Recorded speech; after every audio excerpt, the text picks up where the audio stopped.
Hello and welcome to another Board Crazy review. My name is D. Today we are reviewing Queenz. I am joined, as ever... It's Will, everyone. Yeah. Hi. Hi, Will. Thank you for joining us this week. No Graham. Nope. He was consumed by native camels.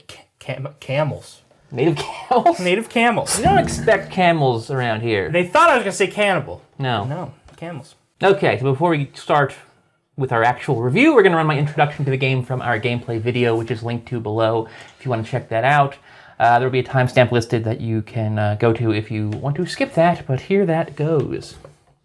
Queenz is a game for 2 to 4 players, designed by Bruno Cathala and Johannes Goupy, and published by Mandoo Games and Grande Games.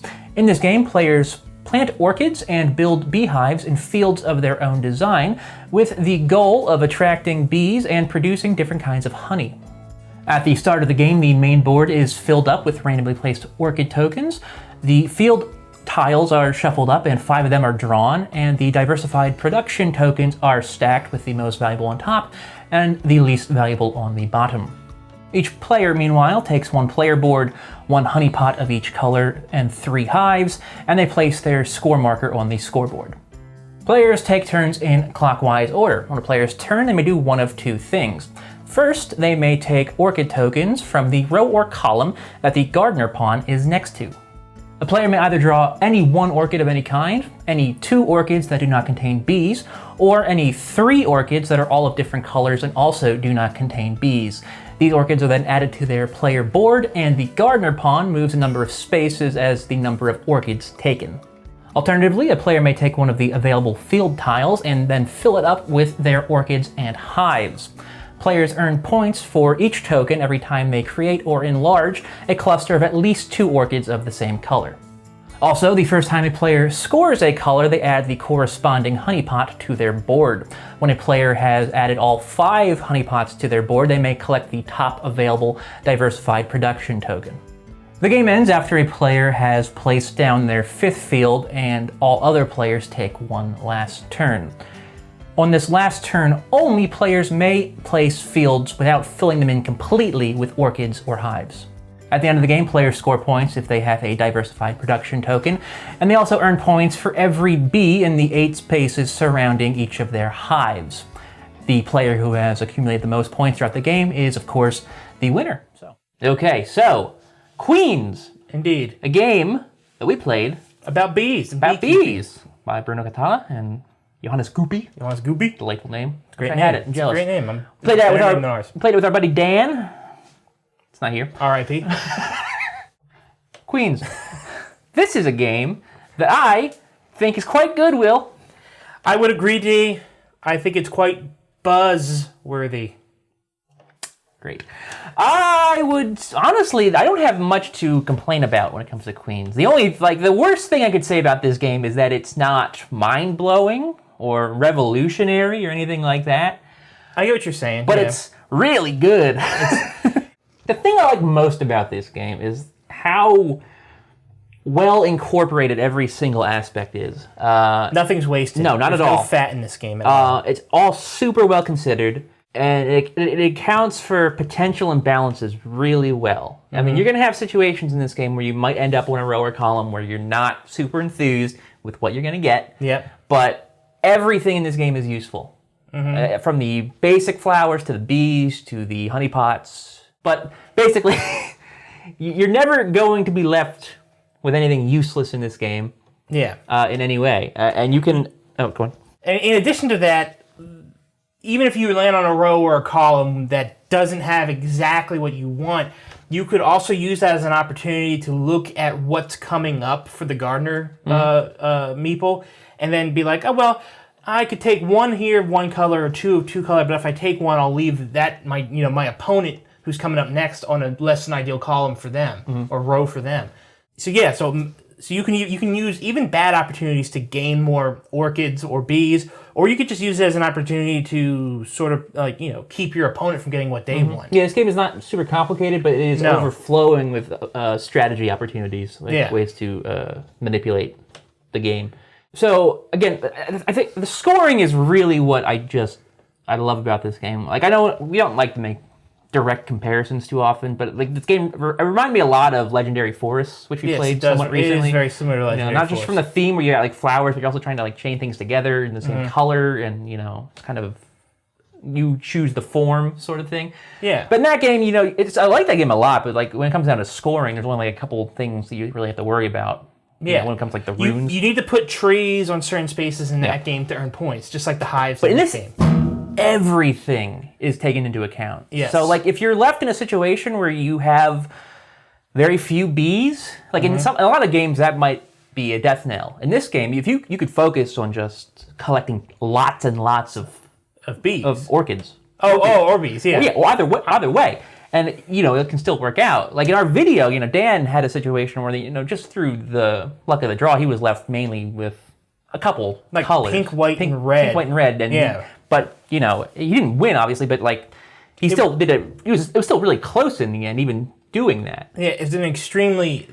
All of our scores and all of our playthroughs of this game are always end up close, despite the, like you're implying, the number of different strategies that you can take. You're right. You could just target a bunch of orchids of a certain group of color because that'll get you points because every time you add to a grouping, you score it again. So my cumulative. You can make a patch of white that starts off at 3, ends at 10, and then you'll score it every time you grow it. You can do that. That's completely, valid way to win. You could go for diverse amounts of orchids. You could go for every single color and try to get the overlay, the diversified production token. Yeah, and then you get an extra bonus points for doing that, and that's how that's where the honey pots come in, or the honey barrels.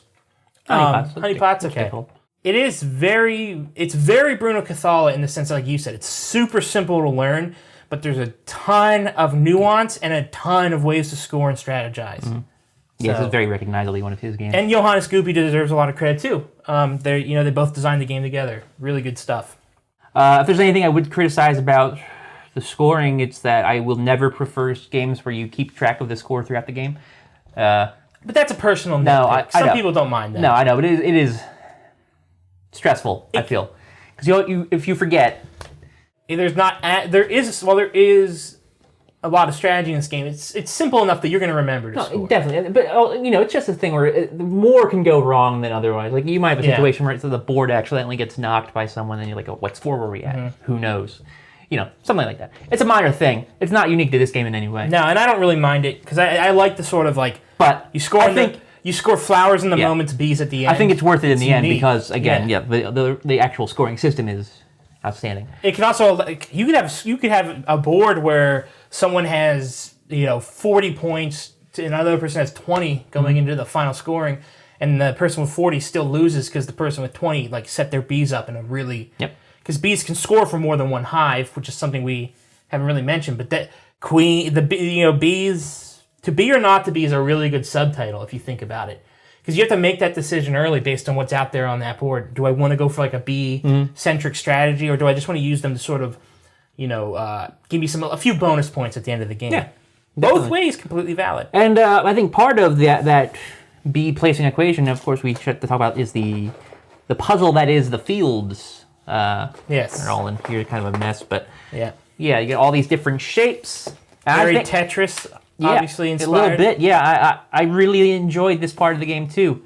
I think you look at it originally, and there is definitely a concern that you might have a situation where you're not able to optimize very well the shape you're making. But I feel like this game, the shapes are so diverse. There's so many of them that I feel like it just becomes fun. It's just a fun puzzle to sort of figure out, okay, what's the best way to do this? You're almost always going to have a good solution. I really enjoyed trying to build my fields. I would say that because it doesn't really account for this in the rulebook, but I play with people who will allow you to take one from the supply and sort of tinker with it. Because you could have someone who would be like, "Well, you took it, that's yours now," and then the game is definitely more fun. Don't be that person. Don't be a person who's or like, "Oh, you put it down, you took your hands off. That means your orchids have to stay there." Yeah. Allow people to experiment, especially with initial playthroughs. It is insanely satisfying. And it's like a jigsaw puzzle on steroids. But it doesn't matter how well you draw your tiles, your tokens if you're not doing this part well, right? You really have to consider everything. And I just think it's really, really fun. Yeah, it's definitely there's definitely so much going on. Yeah, I think this is one of my favorite things about the game. It moves swiftly.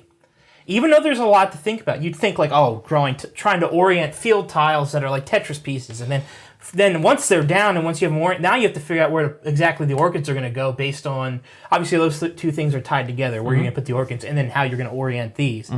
But you would think that might like slow the game down or something, but I think because there's this proper balance of like, you have to fill up your little like individual board first before you can ever take one of these. And because these are being refilled from time to time and you can see them throughout the game, it allows you to, when you're not even taking your turn, you're sort of subconsciously like formulating a strategy. And then once you take them and you put them down, because you fill it all up at once and there's no sort of gradual growth, I think again that keeps the game moving. There's I don't know, it's hard to describe in words, but the design was done in such a way that the game never lags, even though there's a good amount going on. Yeah, no, I agree that the replenishing system they included was really smart. Awesome. Every nook and cranny of this game is well thought out. Yeah, but not over-designed. No. They kept it... It's all very logical. Yeah. Manageable. As far as criticisms go, in regards to gameplay, I can think of just one. And it's that the game is called Queenz. Yeah. But I only ever found the queen bee to be intermittently useful. It's really awesome when you get to take a queen and swap it out with one on your board, thus adding to your potential bee score. But they only count as one bee. And, you think about, like, this is kind of where the theme's more abstract. Because if this game was more theme-heavy, you would think the bee would be a little bit more powerful than they are. The queen bee would be a little bit more powerful than it is.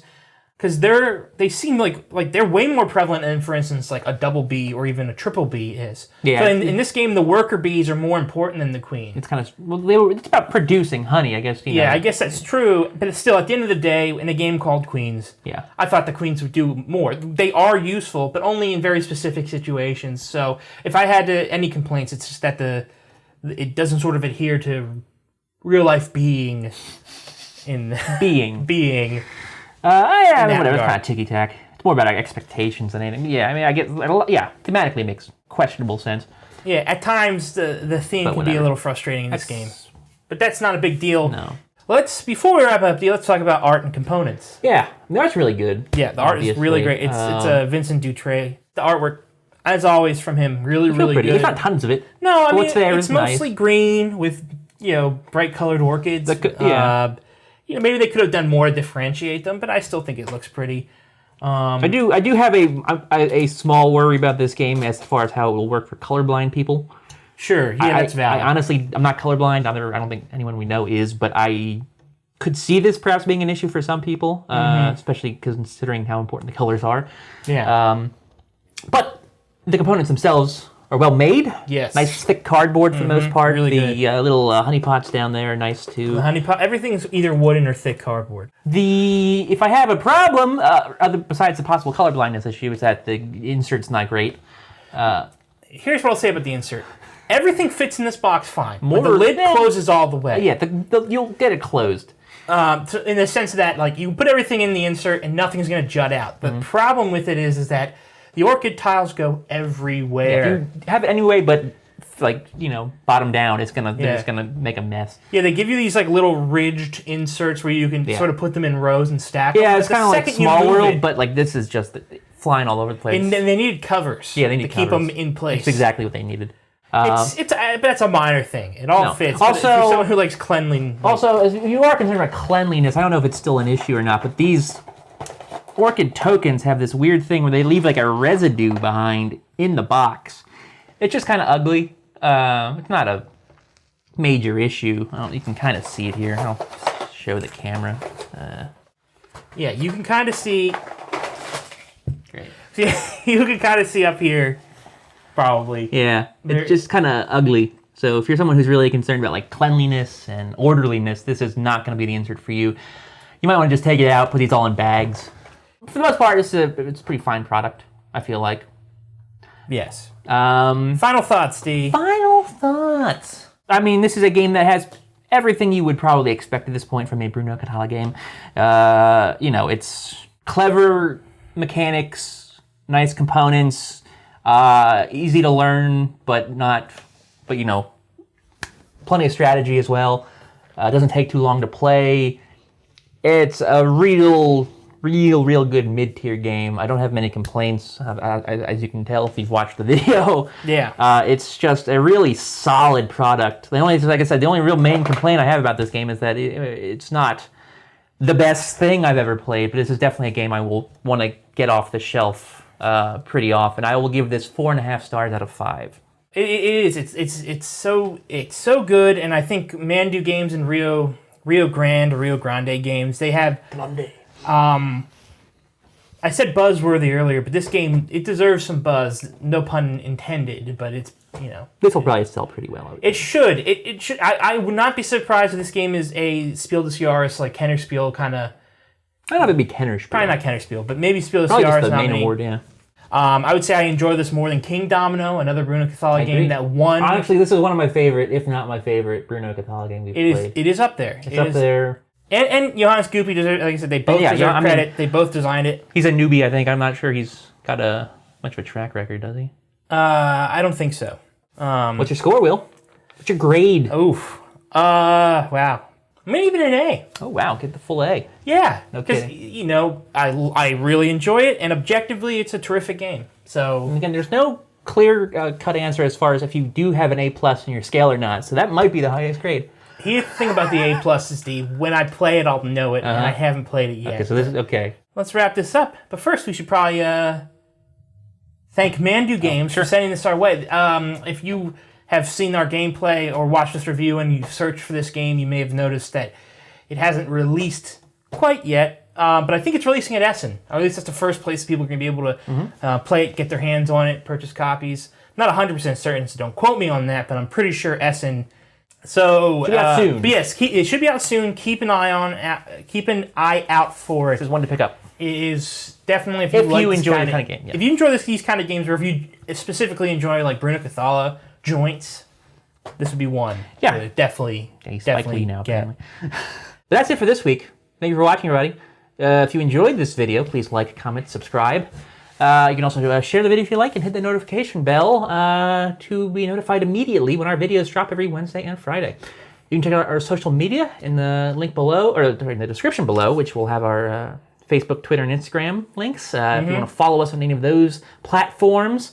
And, of course, you can come back this Friday for our next Board Crazy Plays video, where we're joined by another guest. Indeed. Not Dan, a new guest this time. D, A, and N are all in his name. Yeah, it's all there. Interesting in that regard. He's taller and he's more orange. So that's another good one. So tune in for that. But until then... Don't spoil our review for it, D. All right, fine. It's a game. It's a game. Until then, thank you for watching, everybody. Goodbye. See you next time.